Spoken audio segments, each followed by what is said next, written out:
may init na balita ngayong Sabado. Thunderstorms na epekto ng hanging habagat bumuhos sa ilang panig ng Luzon pati sa Metro Manila. Ilang bayan sa Rizal, binaha. Ang latest sa bagyong Bising na ngayon nasa labas ng Philippine Area of Responsibility, Alami. Sa gitna ng sama ng panahon, kabi-kabilang sunog sumiklab sa iba't ibang panig ng Metro Manila. Pati tubig sa estero ginamit para sa pag-apula. Van sa Negros Oriental na maghahatid sana ng patay, natupok. At Big Four duos magtutuos na sa Big Night ng PBB Celebrity Collab Edition.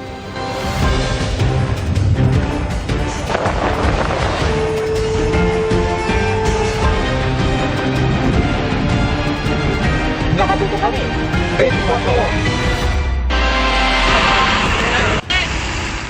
Sa gitna ng matinding ulan, nasunog ang isang construction barracks sa Malolos, Bulacan, pasado alas 11 na umaga kanina.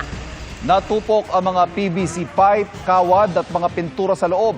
Ang mga tauhan ng BFP at PDRRMO kinailangan ng gumamit ng oxygen aparatos sa sobrang kapal ng usok.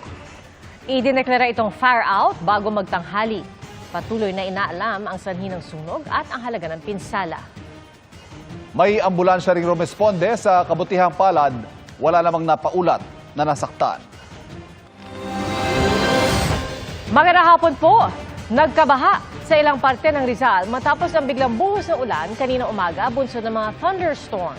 Inulan din at binaha ang isang barangay sa Marikina at tumambad ang problema ng mga bara sa kanilang imburnal na sila na ang nagtanggal. Mula sa Antipolo City nakatutok live si Jamie Santos. Jamie.